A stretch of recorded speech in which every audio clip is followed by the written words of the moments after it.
know what's wild? When someone you've had completely figured out for 5 years suddenly shows you just how wrong you were. I'm Carla. I'm 29, and I just learned that sometimes the quietest people make the loudest statements. Anyway, make sure to hit that like button if you enjoy hearing about relationship drama, and don't forget to subscribe if you're new here. I've got plenty more stories where this came from. Look, I thought I had Michael wrapped around my finger. After 5 years together, 3 of them living in his apartment, I knew exactly what kind of man he was. The type who says sorry when someone bumps into him at the store. The type who spends an hour making dinner just because I mentioned liking something once. The type who would never ever have the backbone to actually do anything when I pushed his buttons. And I pushed them a lot. Thursday night was supposed to be like any other night. I'd been out with Hudson from work, having drinks and complaining about how suffocating Michael could be with his constant need to know where I was every second. I mean, the man would text me if I was 20 minutes late coming home. So needy, so clingy. I deliberately didn't text him back for hours just to prove a point about independence. When I finally walked through the door at 9:30, 2.5 hours after I usually got home, the smell of fish hit me immediately. Chilean sea bass. My favorite, or what used to be my favorite, back when I cared about his little romantic gestures. The dining room table was set with actual cloth napkins, candles, the whole production. It was almost embarrassing how hard he tried. "Dinner's cold," he said from the kitchen, not even looking up from where he was cleaning dishes. "So microwave it," I said, dropping my purse on the counter. "I didn't ask you to cook." That's when he set down his sponge and turned around. "This is the 4th time this week you've been hours late without letting me know where you are." I actually laughed. Not a polite chuckle, but a full head-thrown-back laugh. "What are you going to do about it? Leave me? Massively marfrey." The look on his face, like he was genuinely considering my question instead of immediately backing down like usual. But then he just smiled that same dopey smile he always gave me when I called him out. "You're right," he said. "I am too nice." See, exactly what I expected. No fight, no drama, just Michael being Michael. Weak, accommodating, grateful to have me around, even when I treated him like garbage. I took a sip of the wine he'd poured and smirked at him. "Hey, you literally apologize when other people bump into you. You're not capable of breaking up with anyone." He nodded like he was agreeing with me, which only proved my point. Between us, I was getting bored of how easy it was to walk all over him. Sometimes I wished he'd grow a spine just to make things interesting. See, you can't even argue with me properly," I said, standing up and leaving my untouched plate on the table. "I'm going to shower. Maybe we can order something better than this." I walked away typing on my phone, texting Hudson about how pathetic my boyfriend was. The man spent an hour cooking my favorite meal, and I couldn't even be bothered to take a bite. That should have told me something about myself, but I was too busy feeling superior to notice. Friday morning, I woke up expecting the usual routine. Michael making coffee, asking about my day, probably apologizing for bothering me about being late the night before. Instead, I found a note saying he had taken a personal day from work. Personal day? Since when did Michael take time off without running it by me first? I went about my morning annoyed that he'd disrupted our routine without asking. When I got home from work, I immediately knew something was wrong. There were boxes in the living room, 12 beautiful fabric storage containers, the expensive kind from those fancy organizing stores stacked like some kind of art installation. "What the hell is this?" I called out. Michael appeared from the bedroom looking oddly calm. "Your things? Your mom's picking them up tomorrow." I stared at the boxes, then at him, then back at the boxes. Each one had a neat label written in his careful handwriting. Carla, clothes tops. Carla, accessories, jewelry. Even my ridiculous ceramic owl collection was packed away with fragile stickers. Okay, what's this? Some kind of dramatic gesture to get my attention. I laughed, but it came out shakier than I intended. "We both know you're not actually going to..." His phone buzzed, then again and again. "What's that sound?" I demanded. "So, dating apps, eh?" he said, holding up his phone screen. The notifications were lighting up like a Christmas tree. Hinge, Bumble, even some farming app I'd never heard of. My mouth fell open. "You're on dating apps while I'm standing right here." Well, yeah, I'm single now. We didn't break up. We did when you told me I was too nice to leave you. His voice was so matter-of-fact it made my skin crawl. Turns out nice people can make decisive choices, too. I grabbed his phone before he could stop me scrolling through message after message. Madison wanted to meet for coffee. Some blonde named Stephanie was asking about his cooking skills. Sarah had sent a winky face emoji. "Who the hell is Madison?" I shrieked. "Environmental science graduate student. Likes cooking and traveling. We matched an hour ago." He took his phone back like it was the most natural thing in the world. Actually, she super liked me. Said my bio was refreshingly forthright. Refreshingly forthright? What did that even mean? And since when did Michael use words like forthright? I spent that night on the couch furiously texting everyone I knew about what a psycho Michael was being, how he was trying to manipulate me with this elaborate packing stunt, how he'd probably come crawling back by morning begging me to forgive him for being so dramatic.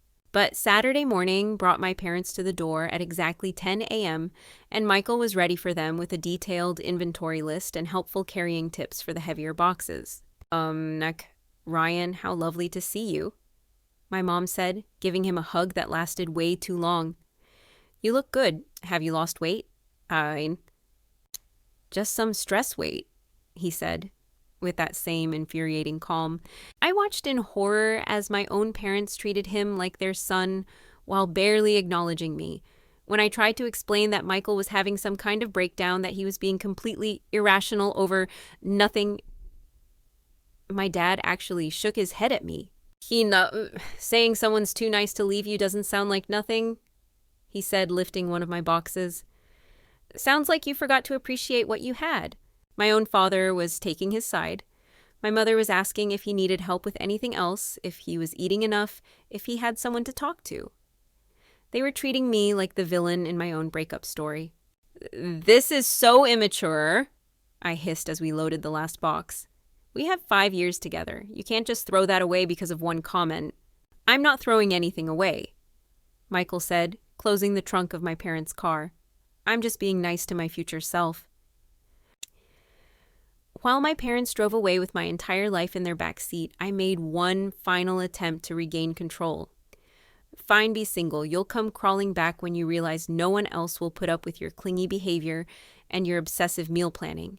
That's when he dropped the bomb that made me want to scream. "Actually, Madison loves cooking. We're taking a class together Tuesday." The next few weeks were a blur of increasingly desperate attempts to make Michael see reason. I texted him constantly. Sweet messages, angry messages, long explanations about how we were meant to be together. He blocked my number after the 50-second text of one morning.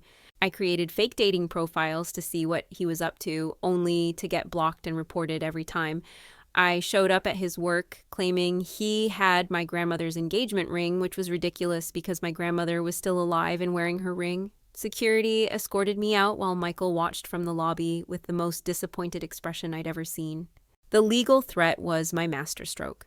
I had a lawyer friend draft a letter demanding $30,000 for domestic partnership compensation, basically payment for 5 years of my time and emotional investment.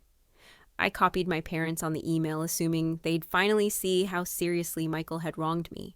Instead, I got a response from Michael's lawyer cousin that basically laughed me out of court in legal language, plus a threat about restraining orders if I didn't stop harassing his client. My parents called within hours. "Carla, we're mortified," my mother said. "We didn't raise you to act like this." "Like what?" "Like someone fighting for her relationship. Like someone who refused to let a weak man walk all over her just because he'd suddenly grown a temporary spine." But the worst part, the absolute worst part was watching Michael thrive without me. Every mutual friend I complained to seemed tired of hearing about it. Benjamin actually told me that maybe I should take some time to reflect, instead of constantly trying to win back someone who'd made his feelings clear. 3 months later, I was back in my childhood bedroom, scrolling through social media posts about toxic masculinity and emotional manipulation that got maybe 3 likes each. My attempts at dating had been disasters. Men either saw through my complaints about Michael immediately, or they were so beneath my standards that I couldn't stand spending an evening with them. That's when I saw them at Rossetti's downtown. Michael and Madison sharing some kind of pasta dish and laughing like they were the only two people in the restaurant. She was pretty in that natural way that didn't require an hour of makeup every morning. Worse, she was looking at Michael like he was actually worth listening to, nodding along to whatever story he was telling, instead of checking her phone every 30 seconds. I couldn't help myself. I walked over to their table, my heart pounding with the kind of adrenaline that comes from knowing you're about to do something stupid, but being unable to stop yourself. Well, I said, stopping right next to their booth. Isn't this cozy? Michael looked up at me with the kind of expression you'd give a mildly interesting stranger. Not anger, not hurt, not even annoyance. Just polite recognition. Hi, Carla. Madison, this is Carla. Madison smiled at me. Actually smiled. And extended her hand. Nice to meet you. Michael's told me so much about you. The audacity. The absolute audacity of this woman to sit there acting like she hadn't stolen my entire life. My apartment, my 5-year relationship, everything I'd built with Michael. I bet he has, I said, ignoring her outstretched hand. Did he mention how he abandoned a 5-year relationship over one tiny argument? How he's probably going to do the same thing to you the second you have a bad day? Actually, Madison said, still smiling, that infuriating, calm smile. He mentioned that you told him he was too nice to ever leave you. That must have been quite a wake-up call for him. I felt my face getting hot. He's manipulative. He'll seem perfect at first, but then he'll start tracking your every move, wanting to know where you are every second. You mean he'll communicate and care about my safety? Madison interrupted. That sounds wonderful. Michael was just sitting there, cutting his pasta into neat little bites, letting his new girlfriend fight his battles for him. Typical. Still too weak to stand up for himself even now. Enjoy my leftovers, I spat, turning to leave. Actually, Madison called after me, I prefer fresh starts. I walked out of that restaurant feeling like I'd been slapped. Not just by Madison's words, but by the realization that Michael looked genuinely happy. Not the forced happiness of someone trying to make their ex jealous, but the relaxed contentment of someone who'd figured out what they actually wanted. Sitting in my car in the parking lot, watching them through the window as they continued their dinner like I'd never interrupted at all, I finally understood what had happened. Michael hadn't had a breakdown or a dramatic personality change. He'd just stopped accepting treatment that he didn't deserve.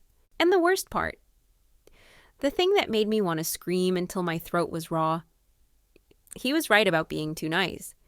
He'd been too nice to tell me I was selfish. Too nice to call me out when I treated him like garbage. Too nice to demand the respect I should have been giving him all along. But he'd finally been nice enough to himself to walk away from someone who saw his kindness as weakness instead of strength. I drove back to my parents' house, back to my teenage bedroom with its outdated posters and single bed, and stared at my phone for hours. No texts, no missed calls, no dating app notifications. Just silence and the slow dawning realization that I'd thrown away something real for the cheap thrill of feeling superior to someone who actually loved me. Look, I could sit here and pretend I learned some big lesson about appreciating good people when you have them. But the truth is, I'm mostly just pissed that Michael turned out to be stronger than I gave him credit for. And that Madison gets to benefit from all the years I spent training him to be the perfect boyfriend just for someone else. Between us, I still think he overreacted. One comment about being too nice shouldn't end a 5-year relationship. But apparently it wasn't just one comment. It was 5 years of comments. 5 years of taking him for granted. 5 years of treating his kindness like it was something I was entitled to instead of something I should have been grateful for. The thing is, I always thought being too nice was a weakness.